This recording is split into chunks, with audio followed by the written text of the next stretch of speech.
وكم طبله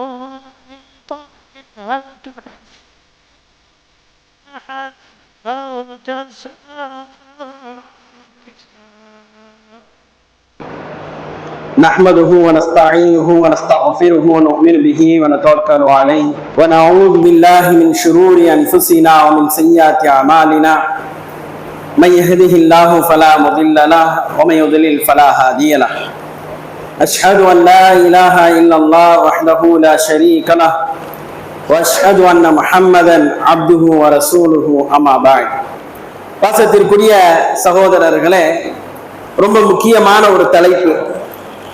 பல பேர் தங்களுடைய ஈமானிலே தடுமாறி பலகீனப்பட்டு போய் கொண்டிருக்கக்கூடிய இந்த காலகட்டத்தில் ஈமான்ல ஒரு முஸ்லிம் எப்படி இருக்கணும், என்ன நடந்தாலும் அவன் ஈமான்ல எப்படி வாழணும் அப்படிங்கிறத அல் குர்ஆன் அற்புதமாக படம் பிடித்து காட்டக்கூடிய ஒரு செய்தி தான் இன்றைக்கு நாம் கஸாவிலே பார்த்து கொண்டிருக்கக்கூடிய செய்தி. இன்றைக்கு நிறைய பேருக்கு கேள்வி வந்துவிட்டது, பலஸ்தீனம் வீழுமா மீளுமா என்கின்ற கேள்வி. நம்மள்ட்ட கேட்டா நம்ம என்ன சொல்லுவோம்? பலஸ்தீனம் வீழுமா மீளுமா? நாம் இன்னைக்கு பார்க்கிற காட்சியை வச்சு நிச்சயம் வீழ்ந்து விடும். அவ்வளவு படைபலத்தோடு ஒட்டுமொத்த உலகத்தினுடைய இராணுவ சக்திகளையும் இறக்கி மொத்த காசா நகரத்தையும் அழித்துக் கொண்டிருக்கிறார்கள். அதனால் பலஸ்தீனம் வீழ்ந்து விடும் என்கின்ற ஒரு நம்பிக்கையிலே நாம் பேசிக் கொண்டிருக்கிறோம். இந்த தலைப்பினுடைய முடிவுல நீங்களே முடிவெடுத்துடலாம், பலஸ்தீனம் வீழுமா மீளுமா என்று. அப்படி ஒரு தலைப்பு இது. அல்லாஹ்வுடைய தூதர் ரசூலுல்லாஹி ஸல்லல்லாஹு அலைஹி வஸல்லம் ஏகத்துவ பிரச்சாரத்தை சமுதாயத்திலே முன்வைத்தார்கள். முன்வைக்கும் பொழுது யாரும் கிடையாது. அபூபக்கர் ஏற்றுக்கொண்டார்கள், கதீஜா ஃபர்ஸ்ட் ஏற்றுக்கொண்டார்கள், பிறகு அபூபக்கர் ரலியல்லாஹு அன்ஹு அவர்கள் ஏற்றுக்கொண்டார்கள். அதற்கு அடுத்து ஒவ்வொருத்தரா வராங்க. அலி வராங்க, உஸ்மான் வராங்க, கொஞ்ச நாள் கழிச்சு உமர் வராங்க.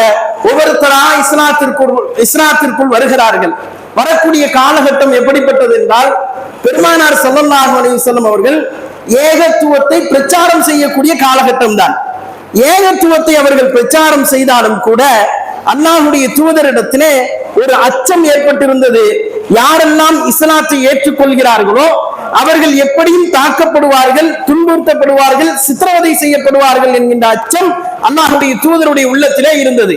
அதனால் என்ன செய்வார்கள் என்றால், இஸ்லாத்தை ஏற்றுக்கொள்வதற்கு யாராவது வந்தால் அன்பாக பைய கருணையாக அல்லாஹ்வுடைய தூதர் அவருடைய காதுகளிலே சொல்வார், நீங்கள் இஸ்லாத்தை ஏற்றுக்கொண்டதை வெளியே போய் சொல்லிவிடாதீர்கள் என்கின்ற ஒரு செய்தியை அல்லாஹ்வுடைய தூதர் அவர்கள் பதிவு செய்வார்கள். வந்தவர் கொஞ்சம் வித்தியாசமான ஆளா இருந்தாருன்னு வைங்க, வெளியே போய் கண்டிப்பா சொல்லுவேன் போய் சொல்லிட்டு வருவார். நாங்கள் இவ்வளவு காலமும் மௌத்தீகத்திலே இருந்தோம், நாங்கள் இணை வைப்பிலே இருந்தோம், நிராகரிப்பிலே இருந்தோம். இதுதான் ஏகத்துவ பிரச்சாரத்தினுடைய துவக்கம். நன்றாக கவனிக்க வேண்டும். அல்லாஹ்வுடைய தூதருடைய இந்த வார்த்தையை ஏற்றுக்கொண்டு அல்லாஹ்வுடைய தூதரிடத்திலே பைஅத் செய்து அல்லாஹ்வுடைய தூதரிடத்திலே ஷஹாதாவை மொழிந்துவிட்டு வந்த நபி தோழர் அப்படியே திரும்பி செல்வார். உதாரணத்திற்கு அபூதர் கிஃபாரி என்று சொல்லக்கூடிய நபி தோழர் அல்லாஹ்வுடைய தூதரை தேடி வந்தார். வந்தவர் என்ன செய்தார்? அல்லாஹ்வுடைய தூதரிடத்திலே கைகளிலே பையத்தை வாங்கிவிட்டு ஷஹாதாவை மொழிந்து விட்டு அப்படியே மக்கமா நகரத்துக்குள்ள போவார். இவர்கிட்ட தான் மெயினா சொல்லுவாங்க அல்லாஹ்வுடைய தூதர், வெளியே போய் யார்த்தையும் நான் முஹம்மதை ஏற்றுக்கொண்டேன் என்று சொல்லிவிடாதே. இதுதான் அல்லாஹ்வுடைய தூதர் சொன்ன உபதேசம். அவருக்கு முக்கியமான உபதேசம். இவர் என்ன செய்வார்? அந்த உபதேசத்தோடு மக்கா நகரிலே போய் நின்று கொள்வார். காபத்துல்லாவுக்கு அருகிலே நின்று கொண்டு லா இலாஹா இல்லல்லாஹ் முஹம்மது ரசூலுல்லாஹ் என்கின்ற ஷஹாதாவை நான் மொழிந்து விட்டேன் என்று சொன்ன உடனே அந்த மக்கள் எல்லாம் ஒரு நிமிடத்திலே ஸ்தம்பித்து போய் விடுவார்கள். என்ன பேசுகிறார் இவர்? ஏன் அந்த நாட்டுக்காரர் கிடையாது, அந்த ஊர்க்காரர் கிடையாது, வெளியூரிலிருந்து வந்திருக்கிறார், ஏகத்துவத்தை பேசுகின்றார். யார் என்று தெரியாத ஒருவர் நம்மிடத்தில் வந்து இந்த வார்த்தையை சொல்கிறாரே என்று முதல் தடவை யோசிப்பவர்கள் இரண்டாவது தடவை அவர் சொல்லும் பொழுது அடிக்க ஆரம்பிப்பார்கள், மூன்றாவது தடவை துன்புறுத்த ஆரம்பிப்பார்கள். ஒவ்வொரு தடவையும் அவர் அடி விழ விழ விழ சொல்வார், இந்த இடத்திலே நான் கலிமாவை மொழிகிறேன், அஷ்ஹது அன் லா இலாஹா இல்லல்லாஹ் வ அஷ்ஹது அன்ன முஹம்மது ரசூலுல்லாஹ். அடி வாங்கினாரா இல்லையா? அடி வாங்கி கொண்டிருக்கும் போதே சில தோழர்கள் சொல்வார்கள், சில பேர் சொல்வார்கள், நாம் கிஃபார் தேசத்தை தாண்டிதான் வியாபாரத்திற்காக செல்ல வேண்டி இருக்கிறது, நீங்கள் இவரை அனுப்பிவிடுங்கள் என்று சொல்வார்கள். அதனால் தப்பித்து வெளியே வருவார். இப்படி அல்லாஹ்வுடைய தூதர் அவர்கள் ஏகத்துவ பிரச்சாரத்தை ஆரம்பிக்கிறார்கள். கொஞ்சம் ஆழம் போகுது. நபி தோழர்கள் எல்லாம் இஸ்லாத்தை ஏற்றுக்கொள்கிறார்கள். ஒவ்வொருவராய் இஸ்லாத்திற்கு வருகிறார். யாருக்கெல்லாம் அல்லாஹ் நாடி இருக்கிறான் அந்த ஹிதாயத்தை, அவரெல்லாம் அந்த ஹிதாயத்தை ஏற்றுக்கொண்டு இஸ்லாத்திற்குள் வர ஆரம்பிக்கிறார்கள். வரக்கூடிய ஒவ்வொரு மனிதரும் சித்திரவதை செய்யப்படுகிறார்கள். வரக்கூடிய ஒவ்வொரு மனிதரும், ஒவ்வொரு நபித்தோழரும் கடுமையான ஆட்சேபனைக்குள்ளாகி அவர்களுடைய கொள்கை அவர்களிடத்திலே முழுமையாக நிலைத்திருக்க கூடாது என்பதற்காக எல்லா வகையிலும் அவர்களை சித்திரவதை செய்கிறார்கள். அதிலே ஒருவர் தான் கப்பாப் இப்னு அரத். கப்பாப் இப்னு அரத் இஸ்லாத்தை ஏற்றுக்கொள்கிறார். நம்ம பாயிண்ட் பாயிண்டா போக வேண்டியது இருக்குது, நல்லா கவனிங்க.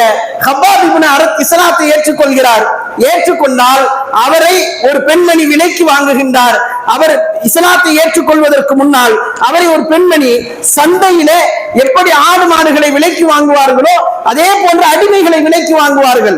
கப்பாப் இப்னு அரத் அவர்களையும் விலைக்கு வாங்குகிறார்கள். விலைக்கு வாங்கிய பெண்மணி எப்படி தெரியுமா? கடுமையான போட்டிகளுக்கு மத்தியில சில ஆடுகளை பிடிக்க முடியாது, சில மாடுகளை பிடிக்க முடியாது, சில மீன்களை சந்தைகள்ல விலைக்கு வாங்கிட முடியாது, அதற்கு மதிப்பு கூட இருக்கும். அப்படி மதிப்பு கூடினவர் கப்பாப் இப்னு அரத். மதிப்பு குறைஞ்சவர் பிலால் ரலியல்லாஹு அன்ஹு. எதுல? அந்த விற்பனையில. அப்ப இந்த இடத்துல கப்பாப் இப்னு அரத் விலை மதிப்போடு விலைக்கு வாங்கப்படுகிறார். வாங்கப்பட்டு அவருக்கு என்ன திறமைன்னு சொன்னா, வாள் இருக்குது பாருங்க, வாள் அதை நல்லா சூப்பரா செய்வார். அந்த அம்மா வாள் செய்யறதுக்கு அந்த அவரை என்ன செஞ்சுட்டாங்க, அந்த வேலைக்கு போட்டாங்க. வாள் செஞ்சு கொடுக்கிறார். ஒரு நாள் ஆர்டர் குமிஞ்சு போய் கிடக்குது. அன்னைக்கு தான் ரசூலுல்லாஹி ஸல்லல்லாஹு அலைஹி வஸல்லம் அவர்களுடைய அந்த வார்த்தையை முழுமையாக கேட்டு போய் அல்லாஹ்வுடைய தூதருக்கு முன்னால் உட்கார்ந்து ஷஹாதாவை பெற்றுக்கொண்டு அந்த இடத்திற்கு வருகிறார். மக்கள் எல்லாம் நிற்கிறார்கள். எதற்காக? இவரிடத்திலே கொடுத்த ஆர்டரை, அந்த வாளை பெற்றுக்கொண்டு செல்ல வேண்டும் என்று. எதையும் ரெடி பண்ணல. ரசூலுல்லாஹ்வுடைய சபைக்கு போனார். அந்த சபையிலே எல்லாவற்றையும் கேட்டார், கலிமாவை மொழிந்தார். அந்த மகிழ்ச்சியிலேயே சபைக்கு வந்து விட்டார். தன்னுடைய வியாபாரத்திற்கு, தொழிலுக்கு வந்து விட்டார். எதையும் ரெடி பண்ணல. அப்ப அங்க சொல்றார், லா இலாஹ இல்லல்லாஹ் முஹம்மது ரசூலுல்லாஹ், வணக்கத்திற்குரியவன் அல்லாஹ்வை தவிர வேறு யாரும் இல்லை, முஹம்மது ஸல்லல்லாஹு அலைஹி வஸல்லம் அல்லாஹ்வுடைய தூதர் என்கின்ற கலிமாவை அங்கே மொழிகின்றார். திரும்ப திரும்ப சொல்லிக்கிட்டே இருக்கிறார். ஆர்டர் என்னாச்சுப்பா? லா இலாஹ இல்லல்லாஹ் முஹம்மது ரசூலுல்லாஹ்ங்கறாரு. வந்தவர்களுக்கு எல்லாம் கோபம். அவருடைய அந்த அந்த எஜமானி இருக்கிறாரா இல்லையா, அந்த பெண்மணிகிட்ட போய் சொல்லியிருந்தாங்க, நாங்க வாழ ஆர்டர் கொடுத்தோம், இப்படி நடந்துச்சு, இப்படியான சம்பவம். வந்தா இவர் லா இலாஹ இல்லல்லாஹ் முஹம்மது ரசூலுல்லாஹ். அந்த பெண்ணுக்கு கடுமையாக கோபம் வரும். நாங்கள் எந்த கொள்கையை எதிர்த்து கொண்டிருக்கிறோமோ அதை சுமந்து என்னுடைய அடிமை, என்னுடைய தொழில் நடக்கக்கூடிய இடத்தில் வந்து ஒளிகிறாயா என்று சொல்லி அவரை கடுமையாக தாக்குவார். அவர் மீது உண்டான அந்த தாக்குதல் உச்சகட்டத்தை அடையும். எப்படி தெரியுமா? பழுக்க காய்ச்சிய அந்த பட்டறையில உள்ள அந்த காய்ச்சிய அந்த கம்பியை எடுத்து கொண்டு வந்து அவருடைய முகத்திலே சூடு போட ஆரம்பிப்பார், முதுகிலே சூடு போட ஆரம்பிப்பார். தாங்க முடியாம அவர் கத்துவார். கப்பாப் ரலியல்லாஹு அன்ஹு அவர்கள் கதறுவார்கள், அலறுவார்கள். ஒரு கட்டத்துல உதடு இருக்கு பாருங்க, 2 உதடும் சேர்த்து வச்சு சூடு போடுவா. எப்படி இருக்கும்? ஒரு சின்ன லைட்டா நம்ம தெரியாம கடிச்சிட்டாலே கண்ணெல்லாம் கலங்கி போயிடும். தெரியாம இந்த உதட்டை கடிச்சிட்டோன்னு வைங்க, அல்ல ஏதாவது வெடிப்பு வந்துருச்சு, நோய் வந்துருச்சுன்னா நம்மளால தாங்கவே முடியாது. அவ்வளவு மென்மையான பகுதி. இந்த பகுதியில கப்பாப் அவர்களுக்கு இஸ்லாத்தை ஏற்றுக்கொண்டார் என்கின்ற ஒரே காரணத்திற்காக அவருடைய எஜமானி அவர் அந்த பட்டறையில் உள்ள அந்த நெருப்பு பிளம்புகளால் சூடு போடுகிறார். கப்பாப் ரலியல்லாஹு அன்ஹு அவர்கள் கதறுகிறார்கள், கத்துகிறார்கள், எல்லா வேதனைகளையும் அனுபவித்துக் கொள்கிறார்கள். அல்லாஹ்வுடைய தூதரிடத்திலே போகிறார் கப்பாப் அவர்கள். அல்லாஹ்வுடைய தூதர் மக்கமா நகரத்துல உட்கார்ந்துகிட்டு இருக்கிறாங்க. இப்பதான் அந்த நிகழ்வு நடக்கும். என்னன்னா, அல்லாஹ்வுடைய தூதரே, நாங்கள் இஸ்லாத்தை ஏற்றுக்கொண்டோம் என்கின்ற ஒரே காரணத்திற்காக எங்களை இப்படி சித்திரவதை செய்கிறார்கள். இன்னைக்கு பாலஸ்தீனத்துல அவர்கள் முஸ்லிம்களாக மட்டும் இல்லை என்று சொன்னால் இவ்வளவு பிரச்சனை கிடையாது. ஆட்சி அதிகாரம் எல்லாம் உனக்குதான், நெதன்யாஹு உன் கையில வச்சுக்கோ ஆட்சி அதிகாரத்தை சொல்லி கையில கொடுத்துட்டா முஸ்லிம்களுக்கு எந்த பிரச்சனையும் கிடையாது. நாங்கள் வாழக்கூடிய பூமியில் நாங்கள் தான் ஆள்வோம் என்பதுதான் அவர்களுக்கு பிரச்சனை. பிரச்சனை என்ன? நாங்கள் பிறந்த பூமியிலே நாங்கள் ஆள்வோம், நீ ஆளக்கூடாது, அது என்கிட்ட ஒப்பட. நான் கோவில் கட்ட போறேன், அதை கட்டி முடிக்கணும், அதற்காக நீ ஒப்பட. நான் செய்யக்கூடிய அநியாயங்களை எல்லாம் பார்த்து கொண்டு அமைதியாக இரு. அவர்கள் மறுக்கிறார்கள். அதனால் இவ்வளவு சித்திரவதைக்கு ஆளாக்கப்படுகிறார்கள். லட்சக்கணக்கான மக்கள் துரத்தை அடிக்கப்படுகிறார்கள். பேசவே முடியாது. நம்மால் பேசுவதற்குண்டான எந்த ஒரு பலமும் நம்ம உள்ளத்துல கிடையாது. அவ்வளவு கொடூரமான நிகழ்வுகள் நாளுக்கு நாள் நடந்து கொண்டே இருக்குது. அப்போ இந்த ஹப்பாப் இப்னு அரத் என்ன செய்றாங்க, அந்த உதட்டுல சூட்டோட பெருமானார்ட்ட போய் பேசுறாங்க. அவர் சொல்றாங்க, அல்லாஹ்வுடைய தூதர் சொல்றாங்க, முகம்லாம் சிவந்துருச்சு அல்லாஹ்வுடைய தூதருக்கு, உங்களுக்கு முன்னால் ஒரு சமூகம் இருந்தது, அந்த சமூகத்திலே ஒருவர் இஸ்லாத்தை ஏற்றுக்கொண்டார் என்று சொன்னால் கொண்டு போய் அப்படியே புதைத்து விடுவார்கள். இன்னொரு மனிதன் கொண்டு வரப்படுவான், அவன் ரம்பத்தால் 2 கூறாக பிளக்கப்பட்டு அப்படியே பூமியிலே சரிக்கப்பட்டு விடுவான். அவர்களிடத்திலே இஸ்லாத்தை ஏற்றுக்கொண்ட யாராவது அவர்களிடத்திலே வந்தால் இரும்பு சீப்புகளால் அவர்களுடைய மேனியை கீறுவார்கள், அது சதையை தாண்டி நரம்பை காயப்படுத்தி ரத்தம் பீரிட்டு ஓடும் என்று அல்லாஹ்வுடைய தூதர் அவர்கள் ஹப்பாப் இப்னு அரத்துக்கு, எனக்கு வேதனைன்னு சொல்லி நான் போறேன், அந்த வேதனைக்கு மேல வேதனையை சந்திச்ச ஒரு சமுதாயத்தை அல்லாஹ்வுடைய தூதர் அவர்கள் ஹப்பாப் இப்னு அரத் அவர்களுக்கு அறிமுகப்படுத்தினார்கள். ஏத்துக்கிட்டு எந்திரிச்சு வந்துருவாங்க ஹப்பாப் ரலியல்லாஹு அன்ஹு அவர்கள். ஆமா, இப்படி ஒரு சமூகம் வாழ்ந்ததா என்று சொல்லி ஹப்பாப் இப்னு அரத் ரலியல்லாஹு அன்ஹு அவர்கள் அந்த சபையில இருந்து எந்திரிச்சு வந்துருவாங்க. பார்க்கிறோமா இல்லையா வரலாற்றிலே? பிலால் அவர்கள் பட்ட அடி கொஞ்ச நெஞ்சமா? ஒரு தனி மனிதன் காயப்பட்டாலும் சரி, மார்க்கத்திற்கு கோடிக்கணக்கான மக்கள் கொல்லப்பட்டாலும் சரி, எல்லாம் ஒன்றுதான், மறுமை நாளிலே அதற்கான பதிலை அவர்கள் சொல்லியே ஆக வேண்டும். அல்லாஹ் ரப்புல் ஆலமீன் இந்த இடத்துல பிலால் ரலியல்லாஹு அன்ஹு அவர்களுடைய அந்த நிகழ்வை நாம் என்ன செய்ய முடியாது, தியாகத்தையோ நிகழ்வையோ கொஞ்சம் கூட தள்ளிவிட முடியாது. பிலால் ரலியல்லாஹு அன்ஹு அவர்கள் இஸ்லாத்தை ஏற்றுக்கொண்டார் என்பதற்காக அவர் என்ன செய்யறாரு, கட்டி வச்சு உமையா என்ன செய்யறான்னா கட்டி வச்சு அவர்களை சித்திரவதை செய்கிறார். நாளுக்கு நாள் சித்திரவதை பெருகுது. நாளுக்கு நாள் பாலைவன மணல்ல, கொதிக்கக்கூடிய மணல்ல வெறும் மேனியில படுக்க வச்சு அவர்களை சித்திரவதை செய்கிறான். கடுமையான சித்திரவதை. இந்த சூழல்ல தான் அபூபக்கர் சித்திக் அவர்கள் அவரை பார்த்துட்டு என்ன செய்யறாங்க, நான் பிலால என்ன செய்யறேன், ஒரு ஒரு 10 திர்ஹம் நினைக்கிறேன், அதை கொடுத்துட்டு நான் விலைக்கு வாங்கி கொள்கிறேன். உடனே உமையா சிரிப்பா, இவனுக்கு 10 திர்ஹமா அப்படிமா? யாரு? பிலாலுக்கு 10 திர்ஹமா? நீ 1 திர்ஹம் தந்தாலும் நான் இவரை விடுதலை செய்து விடுவேன். உடனே அபூபக்கர் சித்திக் சொல்லுவாங்க, நீ செய்கின்ற கொடுமைக்கு அவர் ஏற்றுக்கொண்ட மார்க்கத்திற்கு அந்த மனிதனுக்கு நீ 1000 திர்ஹம் கேட்டாலும் அதை கொடுப்பதற்கு நான் தயாராக இருக்கிறேன் என்று அபூபக்கர் சித்திக் ரலியல்லாஹு அன்ஹு அவர்கள் சொல்வார்கள். வரலாற்றில் இந்த நிகழ்வை பார்க்கின்றோம். அன்பிற்குரிய சகோதரர்களே, இப்படியே இந்த காலம் கனிஞ்சு போகுது. இந்த காலம் அப்படியே கொஞ்சம் கொஞ்சமா போகுது. ரசூலுல்லாஹ்வுக்கு என்ன சூழல்? அவர்கள் தான் அந்த பூமியிலே பிறந்தார்கள். அல்லாஹ்வுடைய தூதர் தான் அந்த பூமியிலே பிறந்தார்கள். கிட்டத்தட்ட அல்லாஹ்வுடைய தூதர் நபி ஆகிய பிறகு 7வது ஆண்டு, நபித்துவத்தினுடைய 7வது ஆண்டு, அல்லாஹ்வுடைய தூதர் ரசூலுல்லாஹி ஸல்லல்லாஹு அலைஹி வஸல்லம் அவர்கள் அந்த ஒட்டுமொத்த மக்களை விட்டு ஒதுக்கி வைக்கப்படுகிறார்கள். ஒட்டுமொத்த மக்காவாசிகளும் அக்ரிமெண்ட் எழுதுறாங்க. என்ன அக்ரிமெண்ட் தெரியுமா?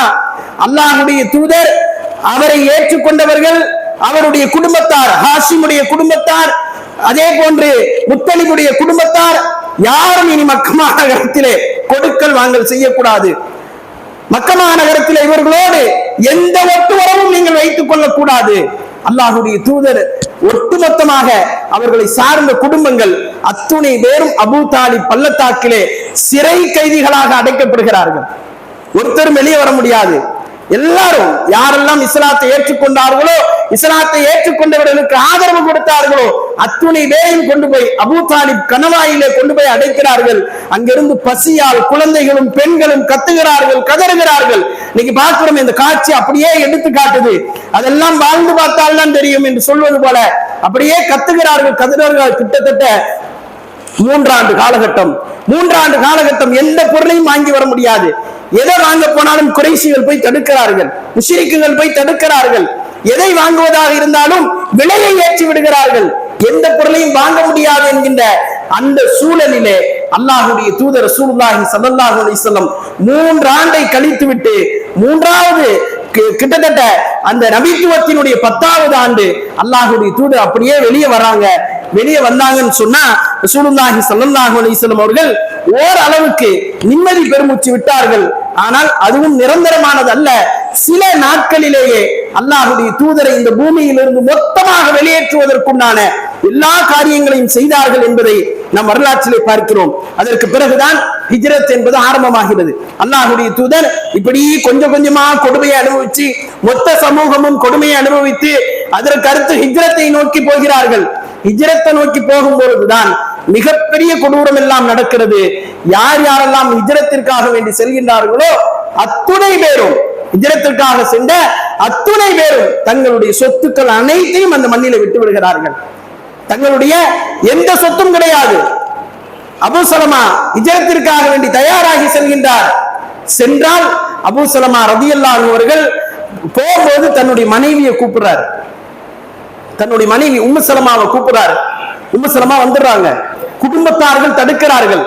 அபூ சலமாவையும் உம்மு சலமாவையும் குடும்பத்தார்கள் பிரிக்கிறார்கள். இதுக்கு மத்தியில் ஒரு பச்சை குழந்தை இருக்கு, ரெண்டு பேருக்கும் சேர்ந்து ஒரு குழந்தை இருக்குது. இந்த குழந்தை என்ன செய்யறது அப்படின்னு சொன்னா, அபூ சலமா உம்மு சலமா இரண்டு பேருக்கு மத்தியில், அந்த குடும்பத்தார்களுக்கு மத்தியில் நடந்த பிரச்சனையில ரெண்டு பேரும் பிரிக்கப்படுகிறார்கள். அபூ சலமா ஹிஜ்ரத் செய்து போவது என்பது முடிவாகிறது. குழந்தையும் கைப்பற்றப்பட்டு தந்தையோடு அனுப்பி வைக்கப்படுகிறது.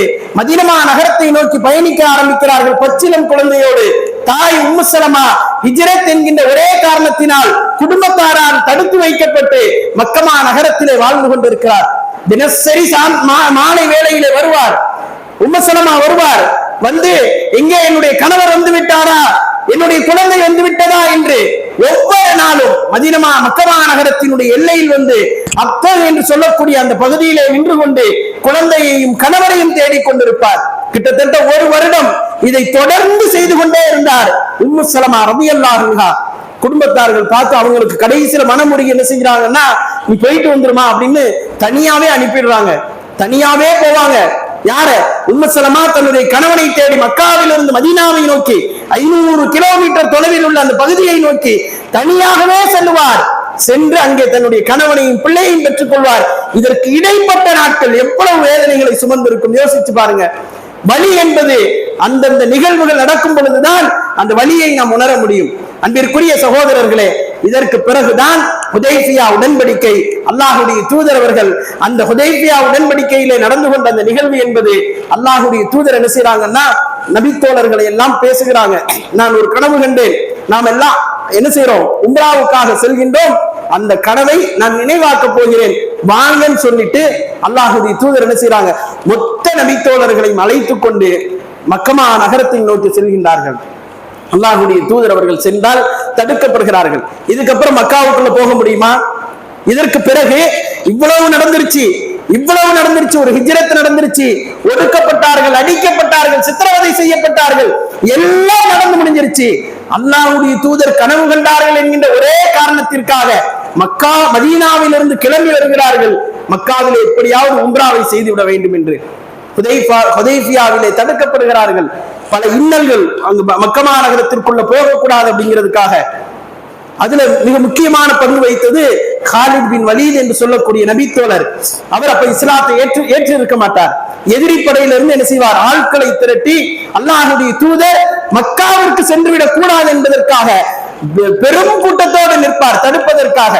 அல்லாஹ்வுடைய தூதர் முரடான சாலைகளிலே, மலைகளிலே, தாழ்வான பள்ளங்களிலே ஏறி இறங்கி மக்கமா நகரத்தை அடைந்து விடுவார்கள். அடைந்தால் அங்கே தடுக்கப்பட்டு பல்வேறு குழப்பங்கள், பிரச்சனைகள் ஏற்பட்ட பிறகு அல்லாஹ்வுடைய தூதரோடு மக்கமா நகரத்தில் இருந்து ஒரு ஒப்பந்தம் கையெழுத்தாகிறது. அந்த ஒப்பந்தம் தான் இனி மக்கமா நகரத்துக்குள்ள அல்லாஹ்வுடைய தூதர் செல்வதற்கான ஒரு ஆணி வேராக இருந்தது. அல்லாஹ்வுடைய தூதர் 4 ஒப்பந்தங்களை அதிலே கையெழுத்திட்டார்கள். அதுல முக்கியமான செய்தி என்ன தெரியுமா, நாங்கள் இதுவரைக்கும் யாரெல்லாம் அந்த ஒப்பந்தத்தில் பேசப்படுது, இதுவரைக்கும் யாரெல்லாம் இஸ்லாத்தை ஏற்று உங்களோட வந்து விட்டார்களோ அவர்கள்லாம் உங்களோட இருப்பாங்க. ஆனால் இந்த நிமிடத்திலிருந்து அப்படின்னு ஆரம்பிக்கிறாரு. அப்ப ஒருத்தர் ஓடி வராரு. எப்படி ஆரம்பிக்கிறார், இந்த நிமிடத்திலிருந்து என்று ஆரம்பிக்கப்படுகிறது. அந்த நேரத்தில் ஒரு நபித்தோழர் வருகிறார். அவர் வரும்போது அபூஜந்தல் என்று சொல்லக்கூடிய ஒரு நபித்தோழர் அவர் வருகிறார். வரும்போது தடுத்து நிறுத்தப்படுகிறார் அவருடைய தந்தையால். தந்தை தடுத்து நிறுத்துறார். ரசூலுல்லாஹ் சொல்றாங்க, இன்னும் நம்ம எழுதல, ஒப்பந்தம் எழுதல, ஹுதைபியா உடன்படிக்கைக்கு நான் முழுமையான சம்மதம் தெரிவிக்கிறேன், நீங்கள் எழுதக்கூடிய ஒப்பந்தத்திற்கு நான் முழுமையான சம்பந்தம் தெரிவிக்கிறேன், ஆனால் இன்னும் ஒப்பந்தமே எழுதி முடிக்கல. அபூஜந்தல் கைகாலில் விலங்கு போட்ட நிலையில அல்லாஹ்வுடைய தூதரிடத்தில் வருகிறார். என்னை ஏற்றுக்கொள்ளுங்கள், முஸ்லிம்களோடு எங்களை உட்கார வையுங்கள் என்று அவர் கெஞ்சுகிறார், கதறுகிறார். அப்ப அவர் தந்தைகிட்ட பேசுறாங்க, சுஹைல்கிட்ட பேசுறாங்க, அல்லாஹ்வுடைய தூதர் இந்த ஒரே ஒரு விஷயத்தில் மட்டும் எனக்கு விட்டுக் கொடு, நான் அவரை அழைத்து செல்கிறேன் என்கிறார்கள். ஒரு காலத்திலும் அதை செய்ய மாட்டேன் என்கிறார். மறுபடியும் பேசுறாங்க அல்லாஹ்வுடைய தூதர், இதற்கு பிறகு நான் எதையும் கேட்க மாட்டேன், நீங்கள் சொல்லக்கூடிய எல்லா விஷயத்திற்கும் ஒத்துக்கொண்டு நான் கையெழுத்திடுகிறேன் என்று சொல்லி அல்லாஹ்வுடைய தூதர் அவர்கள் அந்த இடத்திலே பேசுகிறார்கள். சுகைல் பேசுவது அந்த அல்லாஹ்வுடைய தூதருடைய அந்த வார்த்தைக்கு கொஞ்சமும் மதிப்பு கொடுக்காமல் அந்த அபூஜந்தலை இழுத்து கொண்டு செல்கின்றார். அபூஜந்தல் கடைசியாக முஸ்லிம்களை பார்த்து சொல்வார், முஸ்லிம்களே, இந்த காபிர்களிடத்திலா எங்களை ஒப்படைக்கப் போகிறீர்கள்? இந்த காபிர்களிடத்திலே என்னை விட்டுவிட்டு செல்கிறீர்களே, என்னுடைய கொள்கையை எல்லாம் இவர்கள் சிதைத்து சின்னா பின்னமாக்கி விடுவார்கள் என்று அந்த இடத்திலே கத்திக்கொண்டே பேசிக்கொண்டே செல்வார். அபூஜந்தல் ரலியல்லாஹு அவர்கள் அல்லாஹ்வுடைய தூதர் அவர்கள் அந்த இடத்துல கையெழுத்து போடுவாங்க. என்ன ஒப்பந்தம், முக்கியமான ஒப்பந்தம்னா, இதுவரைக்கும் மற்ற குலத்தார்கள் என்ன செய்யலாம், அங்க உட்காரணும்னா அங்க உட்காருங்க ஒப்பந்த நேரத்துல, அல்லது அல்லாஹ்வுடைய தூதரோட தான் இருக்க போறோம்னா இருந்து கொடுங்க. ஆனா குறைஷி குலத்திலிருந்து யாராவது இஸ்லாத்தை ஏற்றுக்கொண்டால் அவருடைய உரிமையாளர், சொந்தக்காரர் அவரை அனுமதிக்கல அப்படின்னா நீங்க கூட்டு போக கூடாது. அவரை அனுமதிச்சா மட்டும்தான் கூட்டு போ. எப்படி அனுமதிப்பார்கள்? அனுமதிக்கப்படல. பல பேர் ஓடி வந்தார்கள், யாரும் அனுமதிக்கப்படவில்லை. அல்லாஹ்வுடைய தூதருக்கு பின்னால் அது மிகப்பெரிய நேர்மறையான ஒரு சூழலை ஏற்படுத்தி கொடுத்தது இந்த நிகழ்வு, இந்த ஒப்பந்தம். அவர்கள் நினைத்தார்கள் இந்த ஒப்பந்தத்தின் காரணமாக மொத்த முஸ்லிம்களையும் அடக்கி வைத்து விடலாம் என்று. அல்லாஹ் அந்த ஒப்பந்தத்தின் காரணமாக மிகப்பெரிய நன்மையை முஸ்லிம் சமூகத்திற்கு கொடுத்தான். இப்ப அல்லாஹ்வுடைய தூதர் அந்த ஒப்பந்தத்துல கையெழுத்து போட்டாங்க. முஸ்லிம்கள்ல யாரும் இங்க வந்தா என்ன செய்யக்கூடாது, அங்கிருந்து யாராவது இஸ்லாத்தை ஏற்றுக்கொண்டு மக்காவிலிருந்து மதீனாவிற்கு வந்தால் நீங்க திருப்ப அனுப்பிடணும். யாராவது முஸ்லிம்கள் இங்க வந்துட்டா நாங்க திரும்ப அனுப்ப மாட்டோம் என்பதுதான் ஒப்பந்தத்தினுடைய மிக மிக முக்கியமான ஒரு அம்சம். அப்ப அல்லாஹ்வுடைய தூதர் அவர்கள் அதை ஏற்றுக்கொண்டு கையெழுத்திட்டார்கள். அதுல இன்னும் சில விஷயங்கள் என்னன்னு சொன்னா, யார அடுத்த வருஷம் நீங்க உம்ராவுக்காக வந்துக்கலாம், 3 வருஷம் என்ன செய்ய 3 நாள் என்ன செய்யலாம், உம்ராவுக்கு இருந்து கொள்ளலாம், நீங்களா வைத்திருக்கக்கூடிய ஆயுதங்களை தவிர வேற எந்த ஆயுதத்தையும் கொண்டு வரக்கூடாது என்கின்ற செய்தி எல்லாம் அந்த ஒப்பந்தத்தில் அடங்கியிருந்தது. அல்லாஹ்வுடைய தூதரவர்கள் கையெழுத்திட்டார்கள். அடுத்த வருடம் அதே போன்று உம்ராவுக்கு வந்தார்கள். அல்லாஹ் ரப்புல் ஆலமீன் என்ன செய்தார், இப்ப இதுவரைக்கும் பாருங்க, அல்லாஹ்வுடைய தூதர் ஹிஜ்ரத் செய்த வரைக்கும் அல்லாஹ்வுடைய தூதருக்கு எந்த ஒரு உத்தரவாதமும் கிடையாது மக்கமா நகரத்திற்கு மீண்டும் வருவோம் என்பதற்காக. அல்லாஹ்வுடைய தூதர் மக்கமா நகரத்திற்கு திரும்ப வருவார்களா? மிகப்பெரிய கேள்விக்குறி. முஷ்ரிக்குகள் எல்லாம் சந்தோஷப்பட்டார்கள், வேற எங்கேயும் போய் இவங்க பலமாயிடக்கூடாதுன்னு பயந்தாங்க. அதே நேரத்தில் மக்காவில் இருந்து முஹம்மதையும் அவருடைய தோழர்களையும் விரட்டி அடித்து விட்டோம், இனி இஸ்லாம் என்கின்ற ஒரு வார்த்தை மக்கமா நகரத்தில் கிடையாது என்று அவர்கள் மகிழ்ச்சி அடைந்தார்கள், நிம்மதி பெருமூச்சு விட்டார்கள். அல்லாஹ் ரப்புல் ஆலமீன் அப்படியே மாற்றினான். எப்படி கொஞ்சம் கொஞ்சமாக இஸ்லாத்திலே இஸ்லாத்தை ஏற்றுக்கொண்டவர்களை சித்திரவதை செய்து ஒட்டுமொத்த முஸ்லிம்களையும் சேர்த்து சித்திரவதை செய்து சிறை வைத்து கொடுமைப்படுத்தி உண்ண உணவு கொடுக்காமல், உடுத்த உடை கொடுக்காமல், குடிப்பதற்கு கூட தாகம் தீர்க்க தண்ணீர் கொடுக்காமல், குழந்தைகள் பெண்கள் என்று கூட பார்க்காமல் சித்திரவதை செய்தார்களே, இந்த நிலையை அல்லாஹ் அப்படியே மாற்றினான். ஹுதைபியா உடன்படிக்கை கையெழுத்தானது. பெருமானார் பலம் பொருந்திய ஒரு மனிதராக மாறினார்கள். அல்லாஹ்வுடைய தூதர் அடுத்த வருடம் ஹஜ்ஜிக்காக வேண்டி வந்தார்கள். அதே போன்று வாளுடன் வந்தார்கள், அதே போன்று பெரும்படையுடன் வந்தார்கள். நிம்மதியாக சந்தோஷமாக உம்ராவை செய்துவிட்டு திரும்பி சென்றார்கள். அதிலிருந்து 2-3 ஆண்டுகளிலே அல்லாஹ் ரப்புல் ஆலமீன் மக்கமா நகரத்தையே கையில் கொடுத்தான். இனி வர முடியாது என்று நினைத்துக் கொண்டிருந்த காலகட்டம் தான் மக்கமா நகரத்திற்குள் அல்லாஹ்வுடைய தூதரும் அவருடைய தோழர்களும் ஒருபோதும் வர முடியாது என்று நினைத்துக் கொண்டிருந்த காலகட்டம். அந்த பாதி வரலாறு படிச்சா முஹம்மது ஸல்லல்லாஹு அலைஹி வஸல்லம் திரும்ப வரமாட்டார்கள் என்று நாம் நினைத்திருப்போம். அல்லாஹ்வுடைய தூதர் அல்லாஹ் ரப்புல் ஆலமீன் வரலாற்றை மாற்றி எழுதினான். முஹம்மது தான் இந்த பூமியை ஆளப் போகிறார். அவருடைய கரத்தில் அவரை ஏற்றுக்கொண்டவர்கள் இந்த இடத்திலே ஆட்சி அதிகாரத்தை புரிவார்கள் என்பதை அல்லாஹ் ரப்புல் ஆலமீன் எழுதி காண்பித்தான். அல்லாஹ்வுடைய தூதர் ஃபத்ஹ் மக்காவுக்கு ஹிஜ்ரி 8ல வந்தாங்க. வரும் பொழுது ஒட்டுமொத்த சமூகமும் இஸ்லாத்தை ஏற்றுக்கொண்டது. வேற வழியே இல்ல, இஸ்லாத்தை ஏற்றுக்கொள்ளத்தான் வேண்டும். எப்படி பயமுறுத்தி இந்த சமூகத்தை வைத்திருந்தார்களோ இதே பயத்தை அவர்களுடைய உள்ளத்தில் அல்லாஹ் ஏற்படுத்தினார். ஒன்று தெரியுமா உங்களுக்கு, அல்லாஹ்வுடைய தூதர் அவர்கள் ஒரு கட்டத்துல அடிமைப்படுத்தப்பட்டார்கள், கொடுமைப்படுத்தப்பட்டாங்க, இங்கு பல்வேறு வகையான சித்திரவதைக்கு ஆளாக்கப்பட்டார்கள். பசி, பட்டினி, அடி எல்லாம் கிடைத்தது. கேட்பதற்கு எந்த ஒரு நாதியும் கிடையாது. இன்னைக்கு பலஸ்தீனத்தினுடைய நிலைதான். ஆனா அல்லாஹ்வுடைய தூதர்கள் அப்படியே காலகட்டம் மாறுச்சு. ரசூலுல்லாஹ்வுக்கு காலகட்டம் மாறுச்சு. அல்லாஹ் எப்படி செய்தி சொன்னான் தெரியுமா? அல்லாஹ்வுடைய தூதர் வாயிலாக அல்லாஹ் சொல்கின்றான், முஹம்மது கிளம்புகிறார் என்கின்ற, முஹம்மதுடைய படை கிளம்புகிறது என்கின்ற அந்த ஒரு செய்தி கிடைத்தால் போதும், எதிரிகளுக்கு ஒரு மாதத்திற்கு முன்னதாகவே அவர்கள் பயத்திலே ஆட ஆரம்பித்து விடுவார்கள் என்கின்ற செய்தியை அல்லாஹ்வுடைய தூதர் சொல்றாங்க. எல்லா நபிமார்களுக்கும், இந்த உலகத்தில் அனுப்பப்பட்ட எல்லா நபிமார்களுக்கும் அல்லாஹ் கொடுத்ததை விட எனக்கு கொடுத்த மிக முக்கியமான அம்சங்கள் என்ன தெரியுமா அப்படின்னு சொல்லும் பொழுது இந்த செய்தியை சொல்றாங்க. எனக்கு அல்லாஹ் இந்த பாக்கியத்தை கொடுத்தான். நான் இங்க கிளம்புறேன்னு சொன்னா, போருக்காக படையெடுத்து கிளம்புகிறேன் என்று சொன்னால், அங்கே எதிரி ஒரு மாதத்திற்கு முன்னதாகவே கலங்கி போய் விடுவான் என்கின்ற சூழலை அல்லாஹ் ஏற்படுத்தி கொடுத்தான். மாறிச்சா இல்லையா சமூக சூழல்? அல்லாஹ் ரப்புல் ஆலமீன் காலங்களை சுழற்றக்கூடியவன், காலங்களை சுழற்றக்கூடியவன்.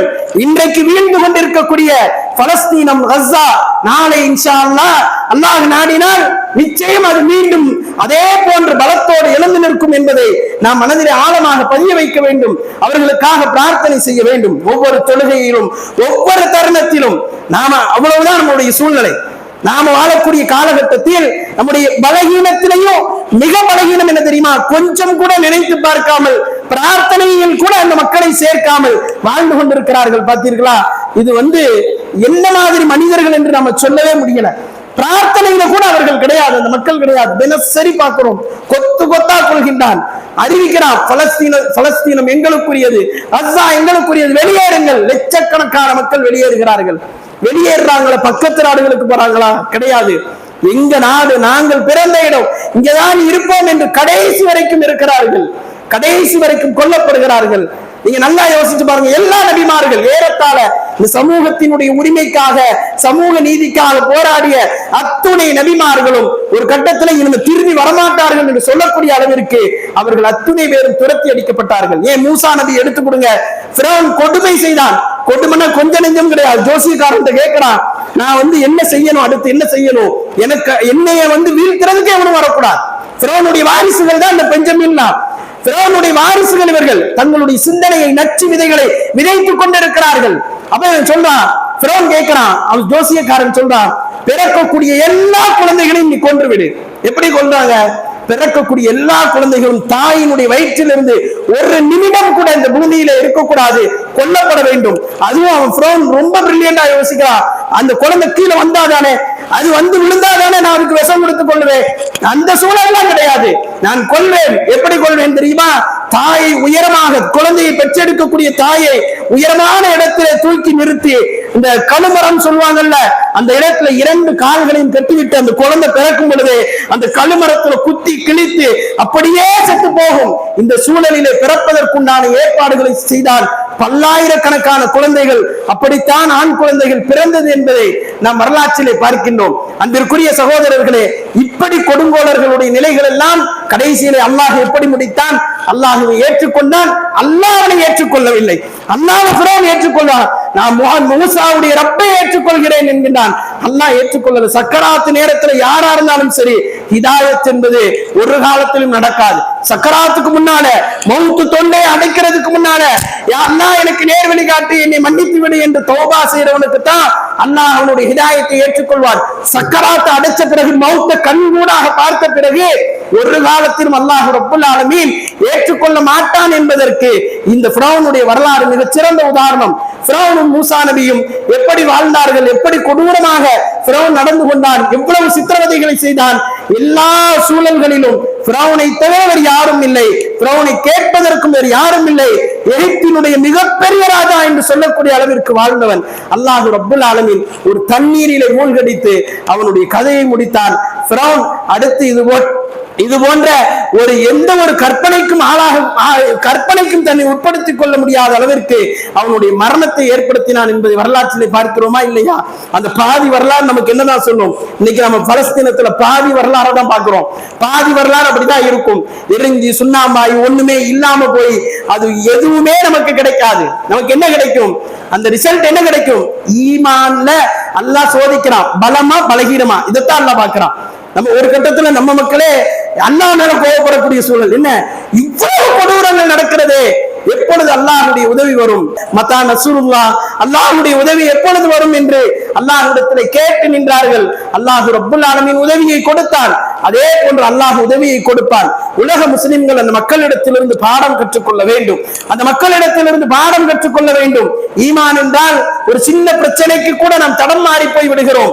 ஒரு ரூபாய் கடனுக்காக வேண்டி வட்டிக்கு போய் நின்று விடுகிறோம். வட்டி என்பது சமூகத்திலே தலைவிரித்தாடுகிறது. நான் எல்லா ஜும்மாக்களையும் சொல்றேன். நிறைய பேர் கேட்கவே செஞ்சுட்டாங்க, வட்டி இல்லாம ஜும்மாவே பேச முடியாதானே. வட்டி அவ்வளவு தூரம் பாதிப்பை ஏற்படுத்திருக்கு. ஒரு சின்ன பைக் வாங்குறதுக்கு போய் என்ன செய்யறான், இஎம்ஐல போய் கட்டுறான். மொபைல் போன இஎம்ஐல வாங்குறான். கடன் கையில காசு இல்லையா, 10,000 ரூபாய் டெபிட் கார்டுல சுரண்டு 100 ரூபாய் அவனுக்கு இன்ட்ரெஸ்ட்.